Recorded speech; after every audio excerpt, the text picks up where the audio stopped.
stuff to put on the bottom of your perennial fruit trees. So it's a little bit bulkier. It will hold a little bit more water and nutrients as opposed to just rice husk.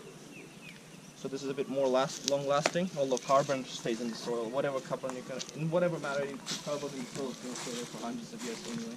That stuff we use more for cooking, keeping food hot, and the rice husk by itself we use for gardening.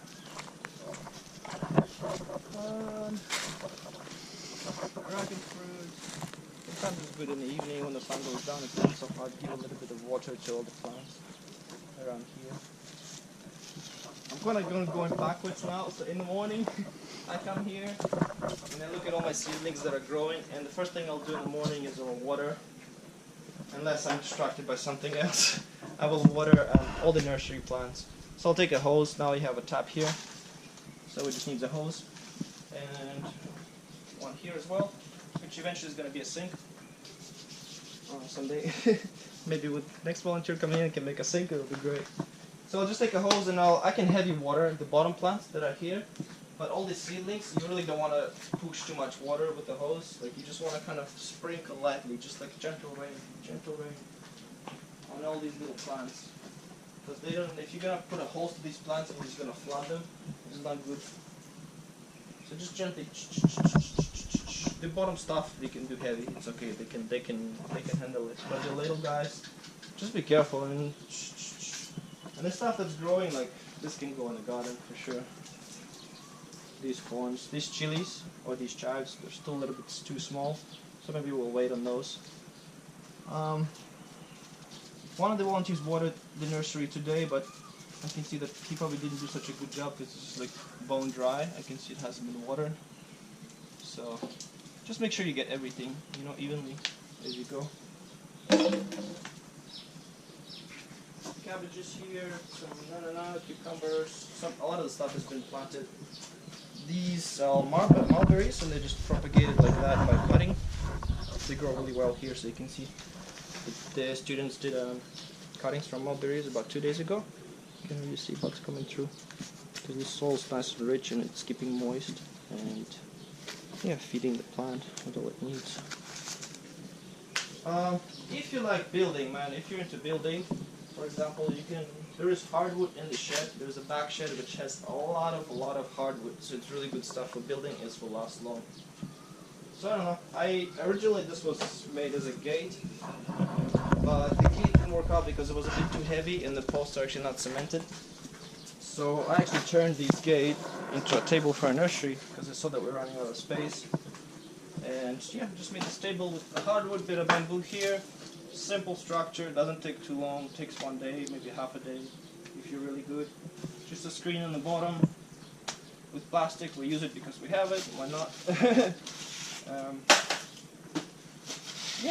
Just for your plants, they can still drain on the bottom. It's okay because it handles the weight.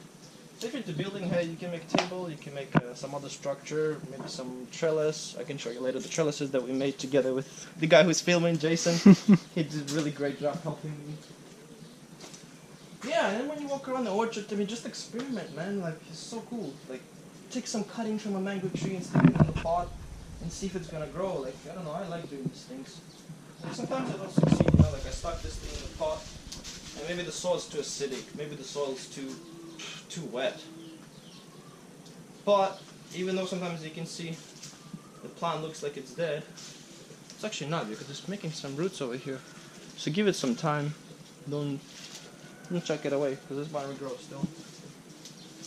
So I was actually gonna just throw it out, but I think that sometimes when you do this with air layering, when you cut the tree, you can when you air layer branch, it might actually look like it's dead, but it's not.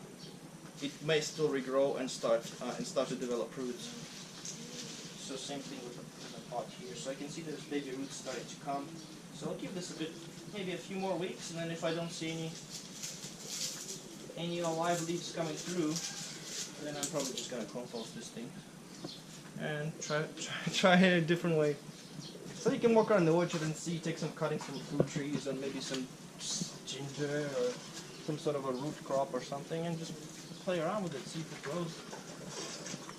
So here, My fertilizer. So that's anaerobic fertilizer. That's like a whole separate discussion there, so I'm not gonna go much into that. Basically, it's anaerobic bacteria waste, which is good for the garden. This is a tool shed. It's most of the time like really unorganized. So maybe a good idea to organize it a little bit, clean up, you know. I personally try to keep things neat, but the things that I always use, I always bring back to this table. So whatever, like me and Jason are working from a phonics project now.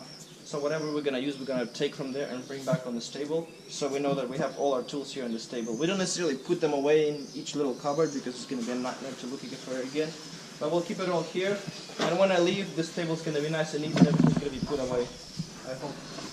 I mean, we should actually do that. Start doing that today because I don't want to leave a mess behind me and having somebody else deal with that and all the tools, etc. So if I leave, just have all the tools like neatly put away. Somebody can come and see that all the tools are here. They're in the box. There's pliers, there's screwdrivers, etc.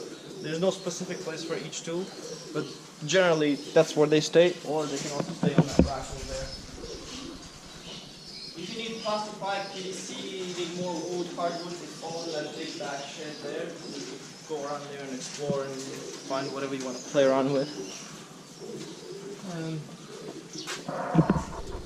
Yeah, here's the seed saving room. So here we save our seeds. The other day we collected some Jamaican cherry seeds. We're just drying them here. We've got moringa, which is a superfood. It's very rich in B12, very rich in iron. It's good for vegetarians, for vegans, for anybody really. Cucumber seeds, some sunhan, cover crop. More seeds here. So if you're preparing a garden bed and you want to plant some stuff in it, whether it's perennial or annual, you'll find all your seeds here. Or sometimes Lynn has some other seeds. You can talk with her. She has some more seeds at home. But generally, this is the area. Everything's pretty much labeled and put away. We know what is what. We have here cosmos flowers, moringa, and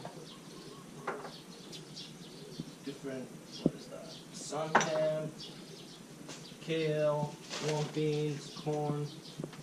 So if you collect the seed, it's good if you write the date and just label it and put it nicely in a jar. It's going to be sweet.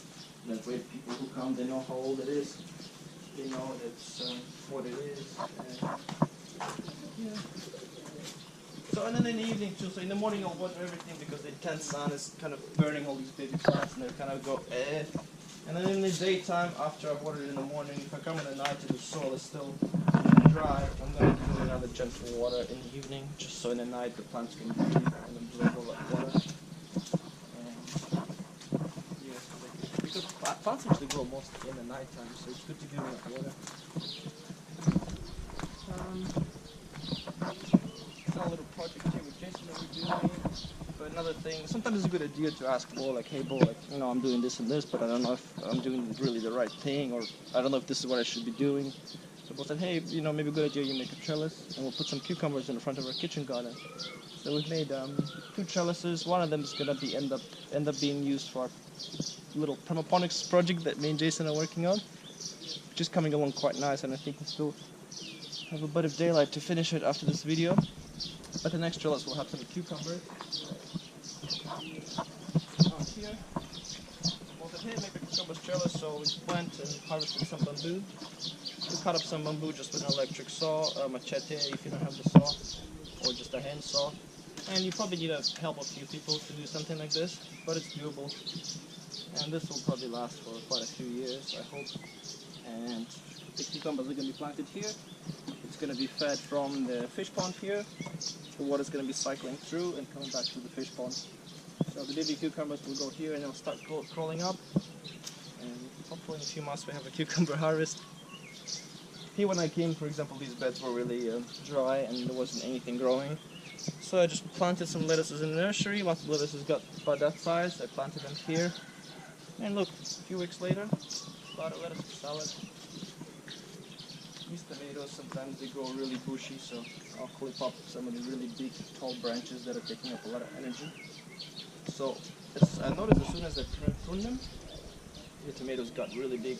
Like in following days, all the energy started going in the fruit. Here we had some baby bok choy.